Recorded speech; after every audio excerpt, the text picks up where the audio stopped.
Hi guys, it's time for English. So you're going to need your English hardback only. We're going to continue to study for our test and review for our test. And our test is going to be on Monday. So it's the Chapter 7 Punctuation and Capitalization test. Open up to page 181. We're going to continue our review. Remember we did this one on Monday. So we're going to do this one on today. So page 181, we're going to do it just like we did on Monday. So you're going to need your wipe off board, your marker, and your eraser. Okay. All right. So in 7.7, it says rewrite the sentences using commas for direct address where they are needed. Remember, direct address is putting someone's name somewhere in the sentence, whether it be the beginning, the middle, or the end. Okay. And remember, if it's at the beginning, you need a comma after their name. If it's at the end, you need a comma before their name. If it's in the middle, their name is in the middle, you need commas on both sides. So I want you to write numbers 30 to 34 on your board. I want you to write the whole sentence and put your commas in where you believe they belong. Okay? All right, so pause the video. All right, guys, so this is what we should have. Okay? Number 30. Can everybody see that? Number 30 says, Andrew, comma, please walk on the pool deck. Number 31, I think, comma, Ava, comma, that the water is too deep. Number 32, it's your turn, comma, Kevin, to go down the water slide.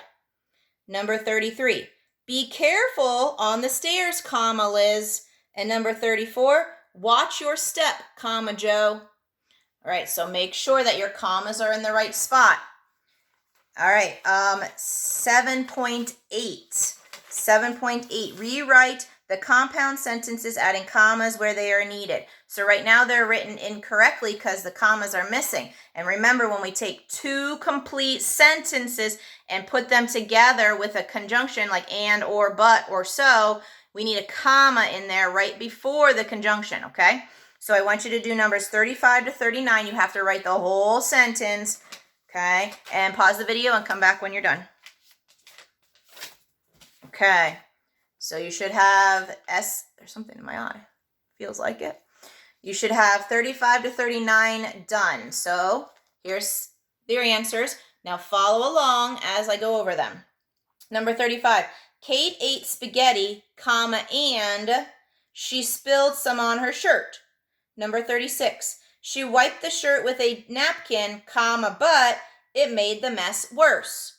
Number 37, her dad quickly washed the shirt, comma, or the stain would never have come out.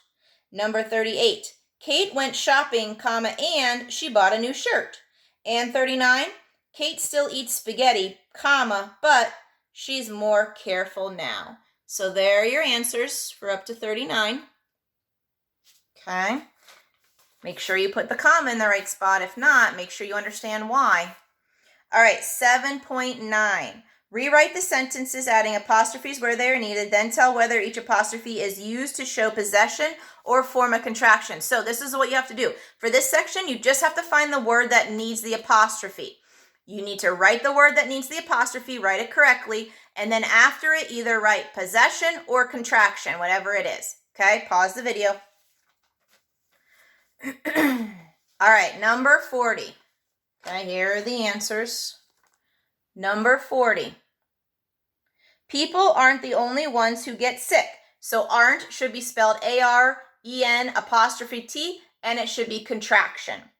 Number 41. My pet bunny wasn't well. Wasn't, W-A-S-N apostrophe T, contraction. Number 42. Ty's dog had a broken leg. Ty's, capital T-Y apostrophe S, possession. Okay. Number 43, the vet's office was open. Vets, V-E-T apostrophe S, and that is possession. The vet is owning the office, possession. And, did I go down? There we go. And 44, the doctor didn't turn away any animal. So, didn't, D-I-D-N apostrophe T, contraction. Okay, so I hope you have all those answers. Remember, if you don't understand something, please message me. Okay, you can send me a message through Seesaw and I will get back to you, or through Parent Square, however you need to, okay? All right, 710. Rewrite each address using commas and capital letters where they are needed. All right, so these 3 addresses are incorrect. Now, if you notice, well, I don't have, okay. If you notice number 45, it says Mr. Stan Moore, 123 Boxcar Street, apartment 3B, Wysox, PA, and then the zip code. Remember, addresses need to have 3 lines. The first line is the person's name. The second line is their street address, okay, the number and the street name. And then if there's an apartment or a floor number. And the third line is your city, state, and zip code. So in number 45, where they have on the first line, Mr. Stan Moore, 123 Boxcar, you can't have all that in one line. Just the person's name. Once it starts 123 Boxcar, that goes on the second line. So be careful with those, okay? Numbers 45, 46, and 47, you need to write them correctly. Make sure you have all your commas in the right spot and all your capital letters. That's important. Don't forget your periods, okay, for any kind of abbreviation that you might use. All right, so do numbers 45, 46, and 47. Pause the video. All right, guys, so here should be what you have for 45. All right, Mr. Stan Moore. So capital M, R, period, capital S, capital M. Second line, 123 Boxcar Street, apartment 3B. Look at those punctuations. We better have them there. 123, capital B for Boxcar, capital S for street, period, because it's an abbreviation. Then, because there's an apartment, we need a comma, capital A, PT, period, 3B. Then Wysox, PA, 18854. All right, Wysox capital, and then capital P, capital A. Remember, state abbreviations are both capitalized, no periods there. Okay? All right. Then 46 should look like this. Okay. 46 should look like this one right here. So we have Mrs. Georgia Mulder, so capital MRS period, capital G for Georgia, capital M for Mulder. Then we have, next line, 500 Flat River Lane. So 500, capital F for flat, capital R for river, and capital L for lane. If you abbreviated it, it's capital LN period. If you didn't, that's okay, as long as you have your capital letters.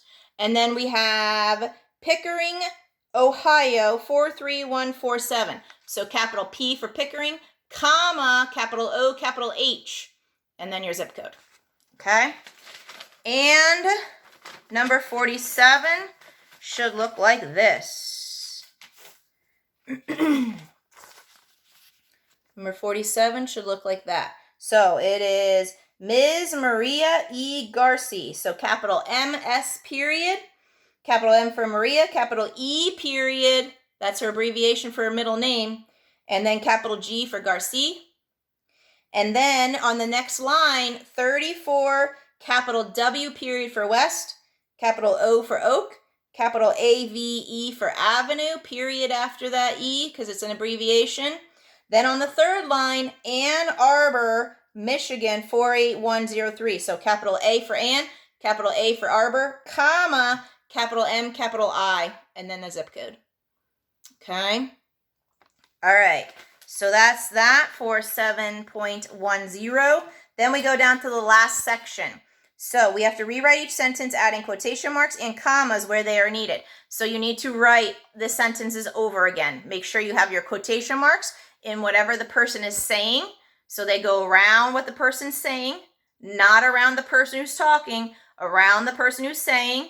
Okay? And then a comma wherever it needs to be. It needs to separate what they're saying and the person's name. So sometimes the person's name will come first and then comma and then what they say. Sometimes they put what they say first. That means you got to start your sentence off with a quotation mark.